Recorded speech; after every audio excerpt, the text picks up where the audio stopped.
Hello dear students. आज की class में हम लोग प्लेन स्टडी करेंगे और आज हम अभी प्लेन स्टार्ट कर रहे हैं। तो प्लेन में जैसा मैंने प्रीवियस वीडियो में आपको समराइज किया था 3D ज्योमेट्री को, यहाँ पर प्लेन का हमने फर्स्ट पार्ट लिया है। और फर्स्ट पार्ट जो कंडीशन है वो ये है कि कोई एक प्लेन है फॉर एग्जांपल, तो वो प्लेन अगर नॉर्मल ओरिजिन से एक उस पर ड्रॉन है परपेंडिकुलर। फॉर एग्जांपल ये प्लेन है आपका और ये आपका ओरिजिन, ठीक है। तो आप ये जो आपका नॉर्मल है ये परपेंडिकुलर है इस प्लेन पर और ये ओरिजिन से आ रहा है और इसकी डिस्टेंस डी है फ्रॉम ओरिजिन, ठीक है। इतनी चीजें हमें क्लास गिवन है और यहाँ मैंने मेंशन किया है जो हमारी गिवन कंडीशन है, plane perpendicular to a given direction at a given distance from origin, ठीक है। तो वो जो प्लेन होगा उस पर जो आप ड्रॉ कर रहे हैं नॉर्मल फ्रॉम ओरिजिन, वो परपेंडिकुलर होगा एंड डिस्टेंस डी पे होगा। ये हमें चीजें गिवन है। इस चीज क्लास मैंने इस फिगर में यहाँ पर ड्रॉ किया। देखिए ये आपका प्लेन P1 मैंने लिट किया, ठीक है। ये आपका ओरिजिन है, क्लियर। इस प्लेन पर आपने यहाँ पर एक एन पॉइंट पर ड्रॉ किया है परपेंडिकुलर, ठीक है। ये आपका होगा ON वेक्टर। ये यहाँ तो मैंने ऐसे फिगर ड्रॉ किया है, बट एक्चुअली आप 3D फिगर समझेंगे तो ऐसा होगा। ये आपका ON वेक्टर हो गया, ये O ओरिजिन है, ये N आपका वो फुट ऑफ परपेंडिकुलर है जो प्लेन से इंटरसेक्ट हो रहा है, ठीक है। तो ये आपका हो गया ON वेक्टर, क्लियर। P एक आपका वेरिएबल पॉइंट है। अच्छा, ON वेक्टर के अलोंग मैंने एक लेट किया है यूनिट नॉर्मल वेक्टर, मतलब ये नॉर्मल है ना, परपेंडिकुलर है, नॉर्मल है, उसके अलोंग मतलब इसकी जो आपका परपेंडिकुलर वेक्टर है, नॉर्मल वेक्टर है, इसके अलोंग मैंने एक लिया है यूनिट वेक्टर लिया है, उसको मैंने n कैप से यहां पर रिप्रेजेंट किया है और ये डिस्टेंस क्लास d है, ठीक है। तो देखिए जो आपका ON वेक्टर है, ON वेक्टर को आप कैसे एक्सप्रेस करेंगे। देखिए n वेक्टर एक यूनिट वेक्टर है जिसका जो मैग्नीट्यूड है 1 होता है क्योंकि वो यूनिट वेक्टर है, ठीक है।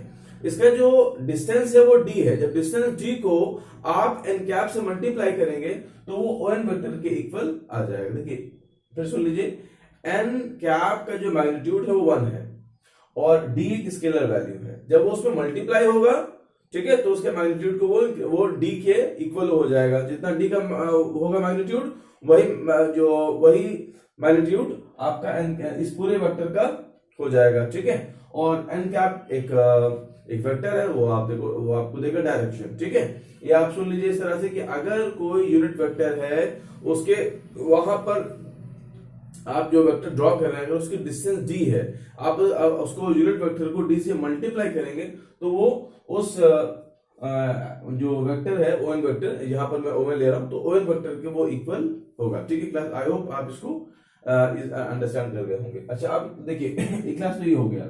अब यहाँ पर पहले हम लगाएंगे ट्राइंगल लॉ। ट्राइंगल लॉ क्या था, देखिए अब ये आपका ट्राइंगल है ONP। आपका वेक्टर O से स्टार्ट होता है, O से N पे आते हैं, N से P पे आते हैं, ठीक है। फिर हम O से P पे जाते हैं। तो by the addition, triangle law of addition से क्या होगा, एडिशन लॉ ये आपका होगा ON vector plus NP vector is equal to OP vector, ठीक है ना। By the triangle law of addition से हमको ये मिल गया, ट्राइंगल लॉ ऑफ एडिशन से हमें ये चीज मिली। अब इसमें हमको NP वेक्टर यहां से फाइंड आउट करना है। ON वेक्टर क्या है, ON वेक्टर है आपका d n cap, NP vector हम फाइंड करेंगे और OP जो आपका पॉइंट P है उसका जो पोजीशन वेक्टर है वो R है। इसको मैंने प्रीवियस वीडियो में भी आपको इसको थोड़ा सा मैंने एक्सप्लेन किया था, तो ये R हो गया। तो NP vector is equal to R vector minus DN cap, ठीक है। NP वेक्टर मिल गया। अब इसके बाद हम क्या, अब देखिए यहां पर जो क्लास ये आपका एक प्लेन, इस प्लेन पे आपने ये बनाया ON वेक्टर, क्लियर। अच्छा उसके बाद ये आपका NP वेक्टर है, तो ये जो आपका ON वेक्टर है और यहाँ पे NP वेक्टर आप देख रहे हैं, तो ये दोनों होंगे आपस में परपेंडिकुलर। जब परपेंडिकुलर होंगे तो ON वेक्टर का, अच्छा ON वेक्टर के अलावा कौन सा यूनिट वेक्टर है, n कैप एक वेक्टर है, एक यूनिट वेक्टर लिया, तो हम यहां पर लिख सकते हैं as per the given condition हम कह सकते हैं कि जो आपका NP वेक्टर है और जो आप n कैप है उसका जो डॉट प्रोडक्ट आएगा वो 0 आएगा, क्योंकि cos 90 0 होता है, क्योंकि दो वेक्टर जो हैं वो क्या है, परपेंडिकुलर हैं, ठीक है। तो इसका आप डॉट लेंगे तो वो 0 के इक्वल आएगा। अब NP की वैल्यू ये है और n कैप ऑलरेडी गिवन है, तो आप लिखेंगे R vector minus DN cap dot N cap is equal to 0, आप इसको ओपन करेंगे,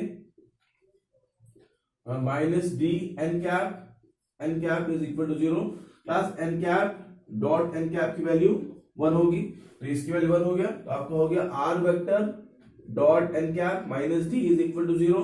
now we have R vector N cap is equal to D plus ये क्या आ गया, ये हमारी आ गई equation of plane, it is the equation of plane in normal form, ठीक है, ये equation of plane in normal form, और ये इसकी वेक्टर फॉर्म है। अभी इसकी हम फाइंड आउट करेंगे क्या कहते हैं, अब हम इसको फाइंड करेंगे कार्टेशियन फॉर्म, ठीक है, इसके बाद हम फाइंड आउट करेंगे कार्टेशियन फॉर्म। कार्टेशियन फॉर्म के अंदर दो चीजें मैं आपको एक्सप्लेन करूंगा, अभी क्लासेस को आप जस्ट नोट डाउन कर लीजिए। तो ये जो हमारा टेक्स्ट है, आप please pause my video and write all the text, all the content in your notes, and after this I am going to explain the next point, Cartesian form of the same plane, right. इस condition की जो Cartesian form है, अब मैं इसको explain करूंगा।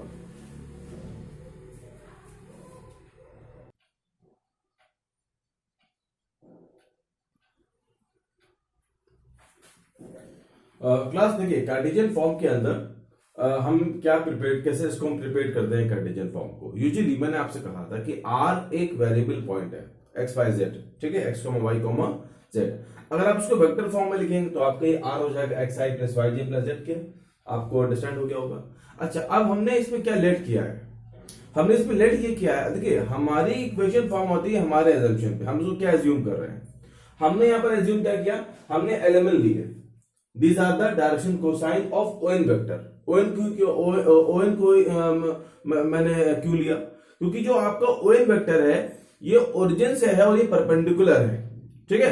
तो origin से जो परपेंडिकुलर जो आपने एक नॉर्मल बनाया है ओरिजिन से प्लेन पर, आपने उस लाइन के लिए है LM डायरेक्शन कोसाइन LMN, क्योंकि समाव आप देखते हैं कि जो प्लेन होता है, जो प्लेन की जो आपने नॉर्मल बनाया है, वो जो नॉर्मल होगा वो होगा तो परपेंडिकुलर, लेकिन क्लास आप एक बात अंडरस्टैंड कर रहे हैं कि वो जो, जैसे फॉर एग्जांपल ये आपका प्लेन है, ये आपका ओरिजिन है, अब ये तो रहेगा नॉर्मल।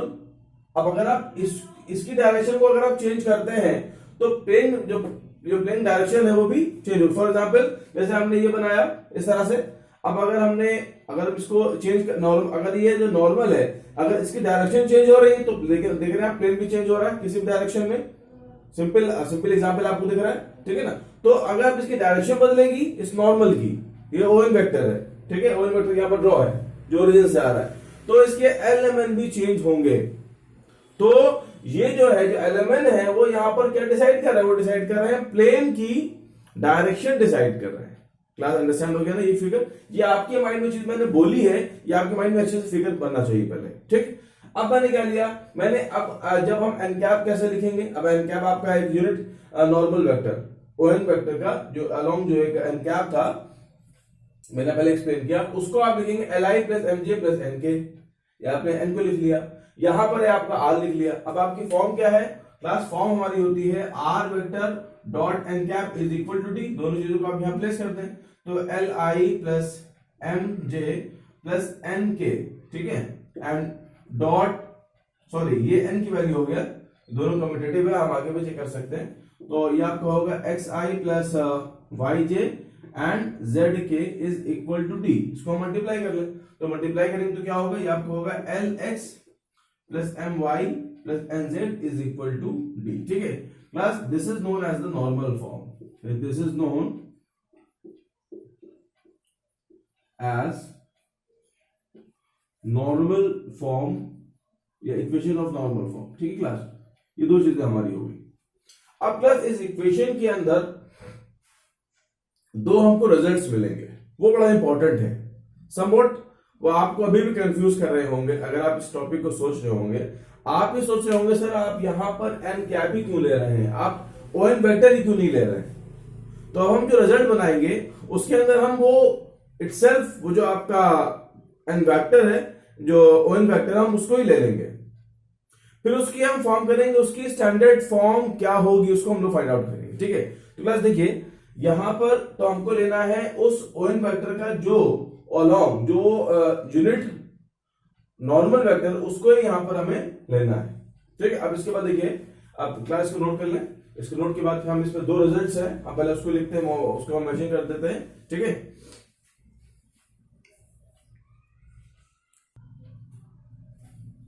क्लास देखिए, मैंने अब यहां पर क्या लिख किया है, मैंने एक जो आपको मैंने अभी फॉर्म बनाई, फॉर्म आपकी थी LX plus MY plus NZ is equal to D। ये हमारी फॉर्म बन रही थी, ये हमारी कार्टेशियन फॉर्म बन रही है।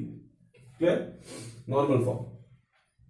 अब हम इसमें स्टैंडर्ड फॉर्म, मैंने आपको स्टार्टिंग में फर्स्ट वीडियो में मैंने आपको बताया था स्टैंडर्ड फॉर्म क्या होता है। तो वो होता है AX plus BY plus CZ plus D is equal to 0। वो हमारी थी स्टैंडर्ड फॉर्म। मैं इसको ऊपर लिख लेता हूं।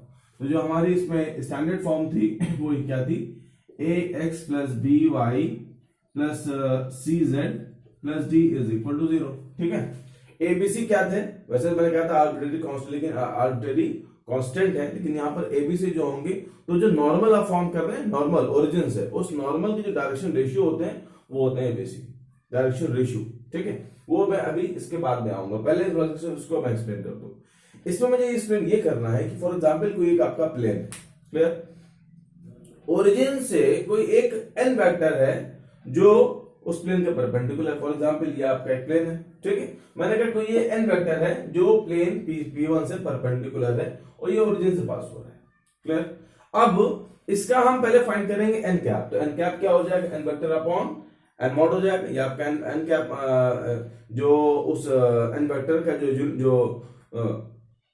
जो उसका यूनिटी वेक्टर था, यूनिट वेक्टर, तो यूनिटी वेक्टर आपका आ जाएगा n vector upon n mod. ये आपको बताइए कि वेक्टर का आप यूनिटी वेक्टर कैसे फाइंड आउट करते हैं, वो आपने फाइंड कर लिया। हमारे पास इक्वेशन क्या होती है क्लास, इक्वेशन ये होती है r vector dot n cap is equal to d। अब n कैप के प्लेस पर आप यहां इसको रख देंगे। ठीक है, तो अभी क्या है, इस केस में देखिए दोनों में डिफरेंस क्या है। इस केस में जो उस प्लेन की ओरिजिन जो डिस्टेंस है वो d है। इस केस में अगर वहां पर हमें गिवन है n कैप और अगर n वेक्टर गिवन है, तब क्या होगा, तब यहां पर आप वैल्यू रखेंगे n, अगर ये गिवन है आपको तो n यहां पर इसकी n कैप की वैल्यू, यहां पर हम n कैप, यहां पर हम n कैप की वैल्यू प्लेस करेंगे। ठीक है, तो n कैप की जब वैल्यू आएगी तो यहां पर आपका n वेक्टर अपॉन n का जो लेंथ है उसका मैग्नीट्यूड वो आएगा। अब ये इधर आएगा तो r vector dot n vector is equal to n into D. तो इस केस में क्या हो रहा है, इस केस में ये हो रहा है कि जो हमारी डिस्टेंस है d वो हो रही है n मैग्नीट्यूड इंटू डी। इतना हमारी, ये हमारी लेंथ होगी, ये हमारी डिस्टेंस होगी उस प्लेन से और उस ओरिजिन के बीच में। ठीक है, तो प्लस आपको यहां पर जो मुझे लर्न कराना है वो ये कराना है कि इस केस में डिस्टेंस दी है, जब n वेक्टर गिवन होगा, n वेक्टर के केस में जो डिस्टेंस होगा वो हो जाएगा n मैग्नीट्यूड इंटू डी। वैसे आप खाली इतना चेंज हो रहा है, यहां पर n मैग्नीट्यूड जो है वो d में मल्टीप्लाई हो जाएगा, और इसको बोलते हैं this is the standard form of vector equation. It is the standard form of vector equation. क्या ये हमारी है स्टैंडर्ड फॉर्म, और ये आपकी जो इसको बोल रही है, ये है आपकी r vector into n vector is equal to d। This is the standard form of vector equation of plane. ठीक है, ये क्या आपको क्लास रिजल्ट हो गया। अब इसके बाद का जो नेक्स्ट हमारा जो रिजल्ट है इसमें वो ये है जो आपको एक्सप्लेन करना है। जो इसकी जो सेकेंड चीज है वो ये है कि अगर आप हम इस जो मैंने आपको एक्सप्लेन किया है, इस एक्सप्लेनेशन को हम इस पर बेस हम बहुत सारे क्वेश्चन भी करेंगे। जो आपका सेकेंड रिजल्ट है वो ये है कि अगर आपको if ABC are the direction ratio, अब आपको ये बना direction ratio of ON vector. अगर ON वेक्टर की आपको डायरेक्शन रेशियो गिवन है तो जो हमारा n कैप होगा, n कैप r तो वही होगा xi plus yj plus zk, and जो हमारा n कैप होगा वो हो जाएगा आपका ai and B J plus C Z, sorry C के हो गया, ठीक है। अब फिर इसको हम उसी में प्लेस करेंगे, R dot N cap is equal to D में, तो R dot N cap is equal to D से आपको आप इसको इवेलुएट कर सकते हैं, dot A I plus B J and C K is equal to D, हमको इक्वेशन मिलेगा A X plus B Y plus C Z is equal to D, ठीक है। तो प्लस ये हमारी एक इक्वेशन हो गई, ठीक। अगर आप डी को उधर ले आए और इसमें आप capital D equal to minus D कर दें, अब ये हमारी विश के ऊपर है कि हम उसको अपने अकॉर्डिंग चेंज कर रहे हैं, ठीक है। तो ये हमारी इक्वेशन हो गई, ये कार्टेशियन फॉर्म की स्टैंडर्ड फॉर्म हो गई, जो यहाँ मैंने लिखा A X plus B plus C plus D. अब आप बोलेंगे सर वहां प्लस डी आ रहा है, यहाँ पर डी, डी क्या है, स्मॉल डी, डी डिस्टेंस है, हाँ। तो आप अगर इसको आप ट्रांसपोज कर लीजिए और ट्रांसपोज करके माइनस डी हो जाएगा। अगर आप माइनस डी कैपिटल डिलीट कर लें तो इक्वेशन क्या हो जाएगी, A X plus B Y plus C Z plus capital D is equal to 0, हाँ। ये हमारी स्टैंडर्ड फॉर्म हो गई, प्लेन इक्वेशन ऑफ प्लेन की जो हमारी स्टैंडर्ड फॉर्म है वो ये हो गई। अब इसमें मैंने आपको चीज और बताया था कि अगर इसमें अगर आपका प्लेन ओरिजिन से पास हो रहा है, तो अगर ओरिजिन से पास हो रहा है तब क्या होगा, तब ये कैपिटल डी 0 हो जाएगा। देखिए ये स्मॉल डी 0 होगा तो क्या आएगा, A X plus B plus C Z is equal to 0 आएगा, जो मैंने भी आपको फर्स्ट वीडियो में एक्सप्लेन किया था। क्लास ये दो चीजें मुझे आपको एक्सप्लेन करना था प्लेन के अकॉर्डिंग, ये थोड़ा सा इंपॉर्टेंट पार्ट था प्लेन का, स्टार्टअप था लेकिन ये इंपॉर्टेंट पार्ट था, ठीक है। तो क्लास को बहुत ध्यान से देखिए और इस पे नोट्स बनाइए अपने आप, ठीक है। अब इसके बाद हम नेक्स्ट कुछ क्वेश्चंस करेंगे, उसके बाद हम नेक्स्ट फॉर्म करेंगे।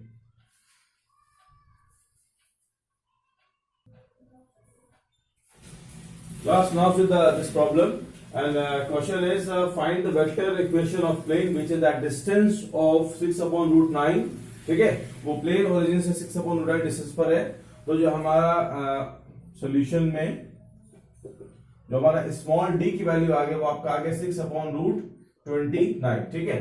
और जो नॉर्मल वेक्टर है ओरिजिन से, जो नॉर्मल वेक्टर है वो दिया गया है 2i minus 3j plus 4k, मतलब जो आपका n वेक्टर है, n वेक्टर आपका होगा 2i minus 3j plus 4k। हमें क्या फाइंड करना पड़ेगा, हमें n क्या फाइंड करना पड़ेगा, राइट। तो ये आपका होता है n vector upon n of magnitude, तो ये आपका हो गया 2i minus 3j plus 4k upon root 2 of square, 3 of square and 4 of square, ठीक है। इट इज 25 एंड 4 29, तो आपका जो 2i minus 3j plus 4k upon root 29, ये आपका एन कैप हो गया। अब इन दोनों चीजों को हमें अपनी इक्वेशन में प्लेस करना है, तो आपका ये हो गया R vector dot N cap is equal to D, R vector dot N cap is 2i minus 3j plus 4k upon root 29 is equal to 6 upon root 29. This is the final answer, ठीक है। अब class आपको इसको change करना है Cartesian form में। आप कुछ नहीं करेंगे, सिंपल। सबसे पहले अगर आप कार्टेशियन फॉर्म में इसको करना चाहते हैं तो कार्टेशियन फॉर्म के लिए आपको रखना पड़ेगा आर की वैल्यू। तो आर क्या होगा, put R vector is equal to X I plus Y J plus Z K, जो हमने लाइन में किया था वो हम यहाँ पर करेंगे। अब यहाँ पर आर के प्लेस पे आप ये रख दीजिए, पूरे क्वेश्चन को आप सॉल्व कर लें, आपका आंसर आ जाएगा, ठीक है। तो X I plus Y J plus Z K dot 2i minus 3j plus 4k upon root 29 6 root 29, ठीक है।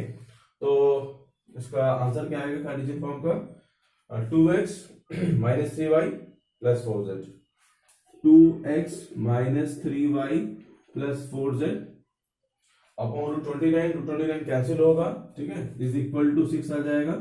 यहां पर बचेगा रूट 29, यहां पर आएगा रूट 29, दोनों साइड से क्लास कैंसिल होगा और ये हमारी आ जाएगी कार्टेशियन फॉर्म, क्लियर।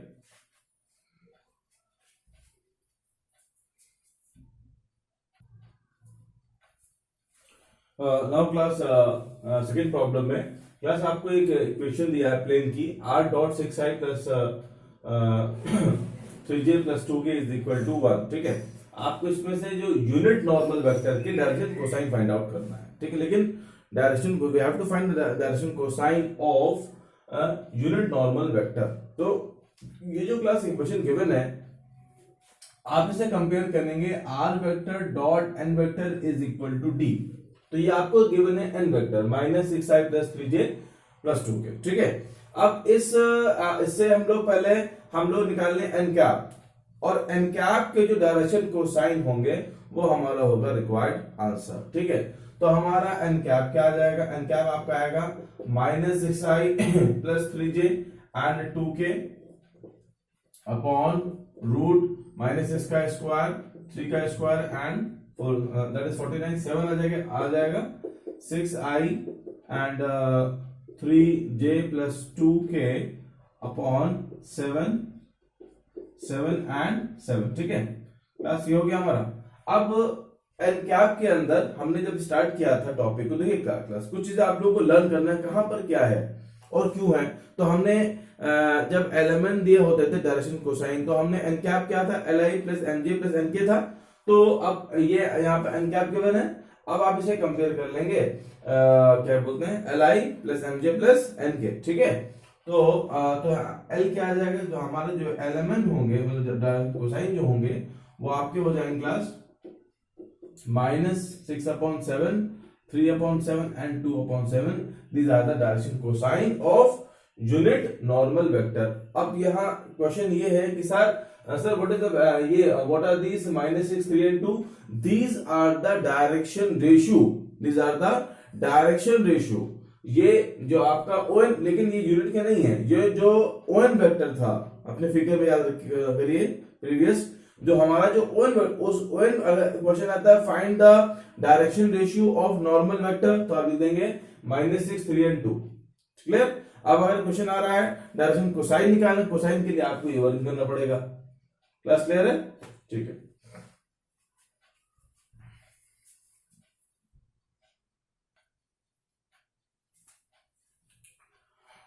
क्लास देखिए एक और प्रॉब्लम मैंने लिया है। इस प्रॉब्लम में ये है कि आपको एक प्लेन गिवन है, क्लास आपका एक प्लेन, और ये आपका ओरिजिन, आपने ओरिजिन से ड्रॉ किया एक परपेंडिकुलर, ये आपका मैं ले लेता हूं ON वेक्टर, समझने में आपको आसानी होगी। ठीक है, तो और एक आपका पॉइंट P है कहीं पर x y एंड z, और n पॉइंट है x1 y1 एंड z1, आपका n पॉइंट है। आपको क्या जो फाइंड करना है, वी हैव टू फाइंड, हमको कोऑर्डिनेट फाइंड करना है, मतलब x1, y1, z1 plus actually हम लोगों को फाइंड आउट करना है। ये हमारा क्वेश्चन है कि जहां पर ये परपेंडिकुलर स्ट्राइक कर रहा है प्लेन को, उस एंड पॉइंट के कोऑर्डिनेट फाइंड आउट करना है। हमें क्या गिवन है, हमें इक्वेशन ऑफ प्लेन गिवन है। अब हम इक्वेशन ऑफ प्लेन गिवन है, तो इसको आप किस वाली इक्वेशन से कंपेयर करेंगे, तो जो हमारी स्टैंडर्ड फॉर्म थी क्या थी, ax plus by plus cz plus d is equal to 0, इससे हम इस इक्वेशन को कंपेयर करेंगे। ठीक है, तो अब इसमें देखिए, और तो इसमें क्या थी इक्वेशन ax। एक्चुअली क्लास जब तक आपको ये पता नहीं चलेगा कि हम अपनी इक्वेशन को कहां से कंपेयर करें, तब तक आप इक्वेशन को अंडरस्टैंड नहीं कर पाएंगे कि जो आपके वैल्यूज गिवन है, ये वैल्यूज क्या है, ये एलिमेंट है या एबीसी है। तो एक्चुअली ये एबीसी, और एबीसी किसके हैं, एबीसी जो नॉर्मल वेक्टर होता है उस ये ax, मैं फिर से बता रहा हूं, ये क्या है एक्चुअली क्लास, डी क्या है, डी कहां से आ रहा है, सब कुछ आपको सारे कांस्टेंट के बारे में पता होना चाहिए। मैं फिर से बता रहा हूं, ध्यान देखिए आपका एबीसी क्या है, मैं लिख देता हूं यहां पर, a, b and c are the direction ratio of normal vector from the origin to the plane. ठीक है, from the origin to the plane. ठीक है, अच्छा अब क्वेश्चन ये सर, ये कैपिटल डी क्या है, अब आप जब इसको ट्रांसपोज करेंगे तो हो जाएगा माइनस डी हो जाएगा। तो अब अगर आप इसे लिखते हैं A X plus B Y plus C Z is equal to minus D, तो मैंने क्या कहा था कि कैपिटल डी कहां से आ रहा है? तो आपको याद होगा जब हम इक्वेशन बना रहे थे तो हमारी इक्वेशन में हमारी फॉर्म आई थी A X plus B Y plus C Z is equal to small D आई थी। स्मॉल डी क्या थी? स्मॉल डी थी प्लेन से ओरिजिन की डिस्टेंस, ठीक है। फिर मैंने कहा था आप स्मॉल डी को उधर लेकर आइए, इसको इक्वल टू 0 करने, और माइनस डी को आप लिख लीजिए कैपिटल डी। ये मैंने आपको एक्सप्लेन किया था, ठीक है। तो यहां पर तो जो आपका माइनस डी की वैल्यू है वो आपकी डिस्टेंस हो जाएगी। आपको नेगेटिव से मतलब नहीं है, आपको डिस्टेंस से मतलब है। तो मतलब आपको मतलब है मैग्नीट्यूड से, ठीक है। तो यहां पर हमने माइनस डी को कैपिटल डी लिखा था, और डी क्या है? डी डिस्टेंस है। मतलब आपको सिर्फ इतना माइंड में रखना है कि जो कैपिटल डी की वैल्यू आ रही, this is distance from the origin. आप ओवरऑल समझ लीजिए कि जो कैपिटल डी की वैल्यू है ये पॉजिटिव, मतलब नेगेटिव नहीं। डिस्टेंस सपोज करो यहाँ पर डी की वैल्यू -2 आ रही है, तो डिस्टेंस -2 नहीं होगी, डिस्टेंस 2 होगी, डिस्टेंस 3 होगी, डिस्टेंस होगी ऑलवेज पॉजिटिव। आप जानते हैं कि डिस्टेंस हमेशा पॉजिटिव होती है। तो जो कैपिटल डी की वैल्यू आएगी वो होगी डिस्टेंस, ठीक है। क्लास, ये जो हमारा एक्सप्लेनेशन है ये आपको बहुत हेल्प करेगा प्लेन को और अच्छे से अंडरस्टैंड करने के लिए। अच्छा, अब आ जाओ अपने क्वेश्चन पे। ये हमको दिया गया है question 2x - 3y plus 4z - 6 is equal to 0। Clear? अब हम क्या करेंगे, पहले इसमें से हम डायरेक्शन रेशियो पता है, डायरेक्शन रेशियो क्या हो जाएंगे। अब अगर आप लिखते हैं 2x - 3y प्लस 4z और 6 को हम इधर लिया है, तो इसको हम कंपेयर कर सकते हैं, इस वाली इक्वेशन से कंपेयर कर सकते हैं। तो d क्या होगा? d 6 क्या है? 6 डिस्टेंस है। मतलब ये जो प्लेन है, इस प्लेन का जो नॉर्मल वेक्टर होगा, नॉर्मल वेक्टर का जो डायरेक्शन रेशियो होंगे वो होंगे 2 - 3 और 4, और उस प्लेन की डिस्टेंस ओरिजिन से होगी 6 यूनिट, ठीक है। ये इसका मीनिंग है इस क्वेश्चन का। इस इक्वेशन से हम ये अंडरस्टैंड कर पाए, ये पहले समझना बहुत जरूरी। मैं रिपीट कर रहा हूं, जो इस प्लेन का नॉर्मल वेक्टर है, क्या है नॉर्मल वेक्टर? वो आपका ओएन वेक्टर आपने नॉर्मल बनाया ओरिजिन से, तो ओएन की डिस्टेंस आएगी वो आएगी 6, और इसका जो डायरेक्शन कोसाइन आएगा, डायरेक्शन रेशियोज आ जाएंगे 2, 3, 4। अब हम क्या करेंगे, अब रेशियो से कोसाइन कैसे बनाते हैं? रेशियो से कोसाइन हम इस तरह से बनाएंगे कि हम इस पूरी इक्वेशन को इन जो 2, 3, 4 के, अब हम क्या फाइंड करेंगे? हम फाइंड करेंगे √2 of square plus -3 of square and 4 of square. तो ये आपका हो गया 4, 9 और 16, दैट इज √29 से हम पूरी इक्वेशन को डिवाइड करेंगे। तो ये हो गया 2√29x, 3/√29y and 4/√29z and 6/√29। ये हो गया। अब ये आपका हो गया डायरेक्शन कोसाइन। क्या हो गया? अब ये अभी इक्वेशन किस फॉर्म में आ गई? अभी इक्वेशन आ गई आपकी LX plus MY plus NZ is equal to D, ठीक है। अब डायरेक्शन कोसाइन आ गए ना, पहले रेशियो था, डायरेक्शन कोसाइन आ गए। कोसाइन आने पे ये आपकी वैल्यू हो गई। क्लियर? ये आपके कोसाइन हो गए।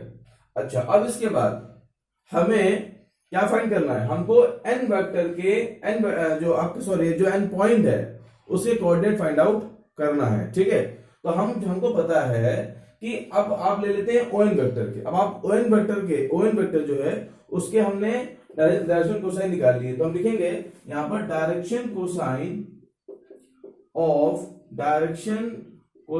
ऑफ ON वेक्टर क्या होंगे? ये आपके हो जाएंगे 2/√29 - 3/√29 एंड 4/√20। ये इसके डायरेक्शन कोसाइन हो गए। डायरेक्शन रेशियो फाइंड करिए। डायरेक्शन रेशियो क्या होंगे? डायरेक्शन रेशियो जो होंगे ऑफ ON वेक्टर ये हो जाएंगे x1, y1, z1। कैसे होंगे? x1 - 0 x1 आएगा, y1 - 0 y1 आएगा, z1 - 0 z1 आएगा। तो ये कोसाइन हो गए, ये रेशियो हो गए, ठीक है। हमको ये पता है कि जो कोसाइन और रेशियो कोसाइन ये दो चीजें होती हैं, ये दोनों चीजें प्रोपोर्शन में होती हैं, ठीक है। क्लास, ये please note down this content part of the question. और अब हम इस पे आगे मैं आपको एक्सप्लेन करूंगा। फिर इसका एक शॉर्ट में मैं आपको बता दूंगा। देखिए अब क्लास क्या होगा, यहां हम लिखेंगे direction ratio and direction cosine of O N vector are proportional. क्या है ये होंगे प्रोपोर्शनल। तो हम लिखेंगे x1 upon 2 upon root 29 is equal to y1 upon -3 upon root 29 and z1 upon 4 upon root 29 is equal to हमने k लेट कर लिया। यहां से आप x1 y1 z1 की वैल्यू फाइंड कर लीजिए। तो इसको हम क्रॉस मल्टीप्लाई कर देंगे, ये आपका हो जाएगा 2k, ये हो जाएगा -4k, ये हो जाएगा -3k, ये हो जाएगा 4k upon root time x1 y1 z1 की वैल्यू आ जाएगी। ये जो x1 y1 z1 पॉइंट है ये कहां पर है, ये इसी प्लेन पे लाई कर रहे हैं, ये प्लेन पे लाई कर रहे हैं। अब इस x1 y1 z1 को इस प्लेन पे अप्लाई करेंगे तो अब आपको k की वैल्यू मिलेगी। ठीक है, इस k की वैल्यू के बाद k की वैल्यू मिल गई। अब k की वैल्यू के बाद फिर से आप x1 y1 z1 में प्लेस कर लीजिए, आपको पॉइंट मिल जाएंगे।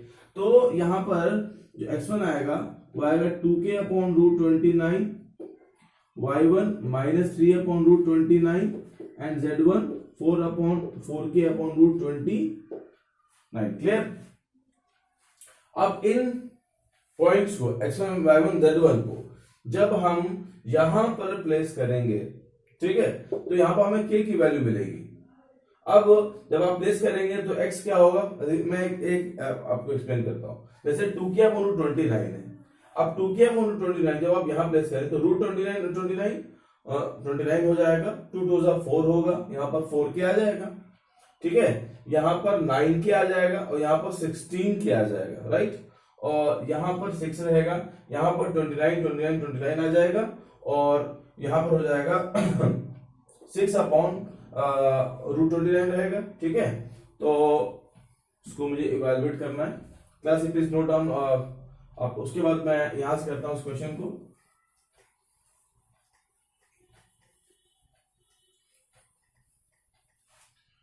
अच्छा,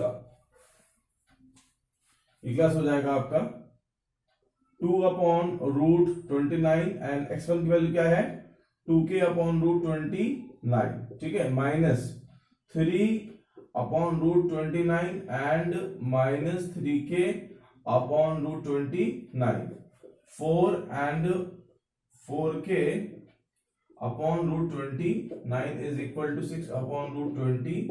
यहां से हमें k की वैल्यू फाइंड आउट करना है। ठीक है, ये गिवन है आपको। तो 2 2 4 9 एंड 60, तो